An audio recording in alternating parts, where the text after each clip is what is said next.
नमस्कार। बिहार मिथिला न्यूज के इस विशेष कार्यक्रम में आपका स्वागत है। मैं हूं तलत परवीन।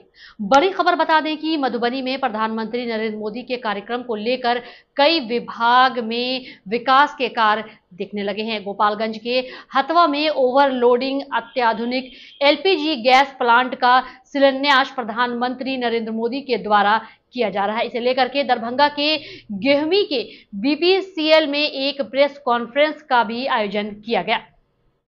प्रार्थना करना चाहता हूं, आप जहां हैं वहीं अपने स्थान पर बैठे रह करके ही खड़े होने की जरूरत नहीं है।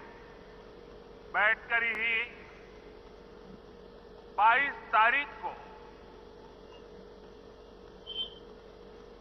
जिन परिवारजनों को हमने खोया है,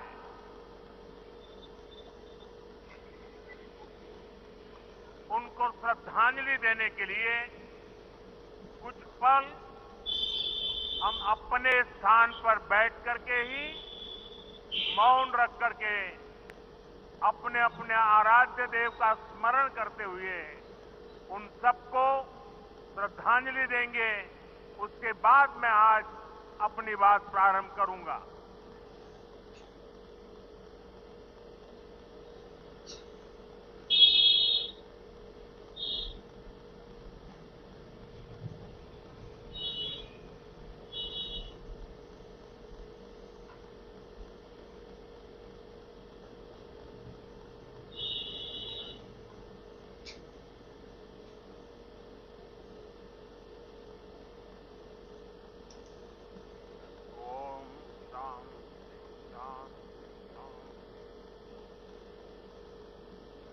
बिहार के राज्यपाल आरिफ मोहम्मद खान जी,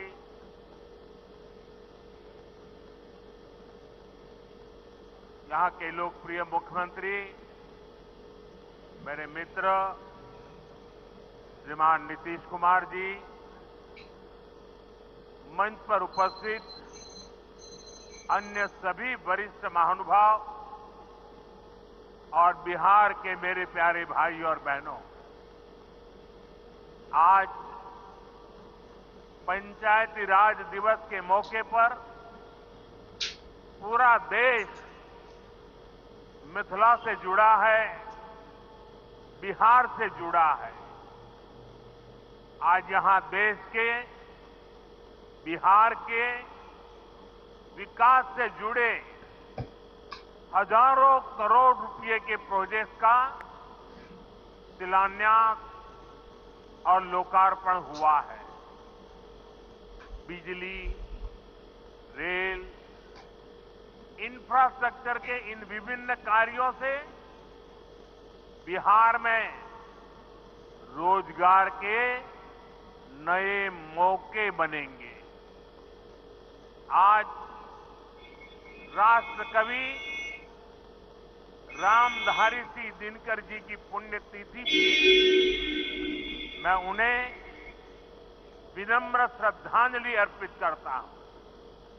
साथियों, बिहार वो धरती है जहां से पूज्य बापू ने सत्याग्रह के मंत्र का विस्तार किया था। पूज्य बापू का दृढ़ विश्वास था कि जब तक भारत के गांव मजबूत नहीं होंगे, तब तक भारत का तेज विकास नहीं हो पाएगा। देश में पंचायती राज की परिकल्पना के पीछे यही भावना है। बीते दशक में पंचायतों को सशक्त करने के लिए एक के बाद एक कदम उठाए गए। टेक्नोलॉजी के माध्यम से भी पंचायतों को मजबूत किया गया। बीते दशक में 2 लाख से ज्यादा ग्राम पंचायतों को इंटरनेट से जोड़ा गया है। 5.5 लाख से ज्यादा कॉमन सर्विस सेंटर गांवों में बने, पंचायतों के डिजिटल होने से एक और फायदा हुआ है।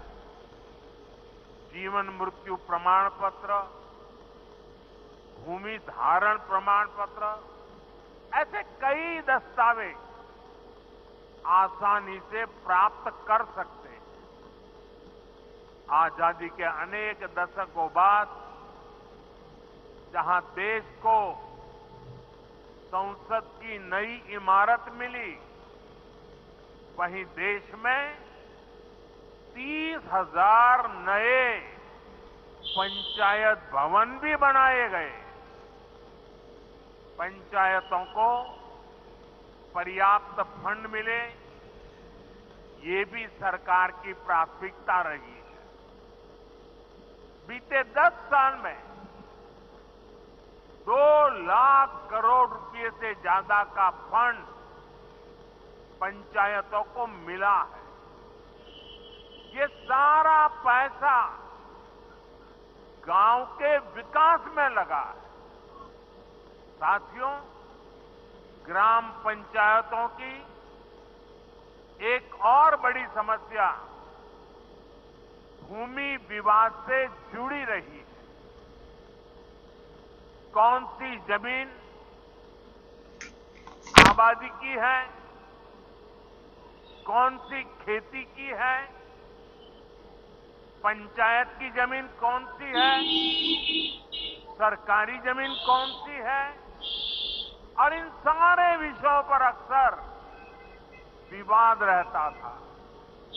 इसके समाधान के लिए जमीनों का डिजिटलीकरण किया जा रहा है।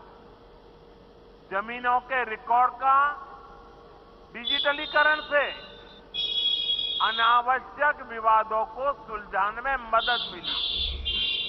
साथियों, हमने देखा है कि पंचायतों ने कैसे सामाजिक भागीदारी को सशक्त किया। बिहार देश का पहला राज्य था जहां महिलाओं को इनमें 50% आरक्षण की सुविधा दी गई, और इसलिए मैं नीतीश जी का अभिनंदन करता हूं।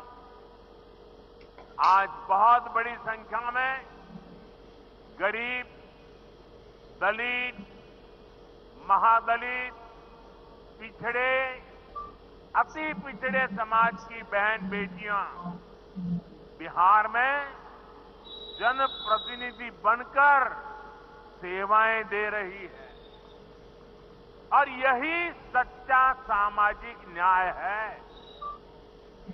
यही सच्ची सामाजिक भागीदारी है। लोकतंत्र ज्यादा से ज्यादा भागीदारी से ही समृद्ध होता है, सशक्त होता है।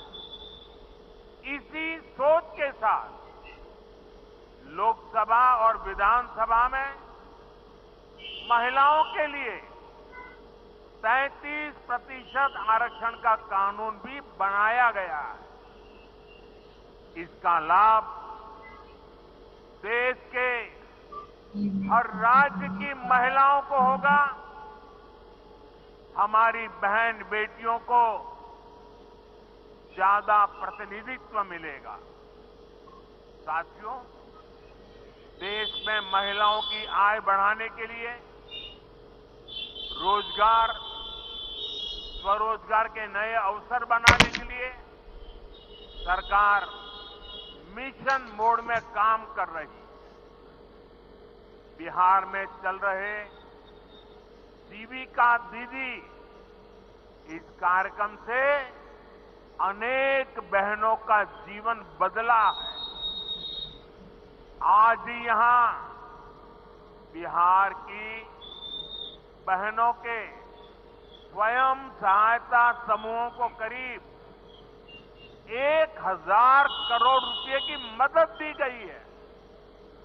इससे बहनों के आर्थिक सशक्तिकरण को और बल मिलेगा। ये देश में 3 करोड़ लखपति दीदी बनाने के लक्ष्य की प्राप्ति में और सहयोगी बनेगा। साथियों, बीते दशक में ग्रामीण अर्थव्यवस्था को नई गति मिली है।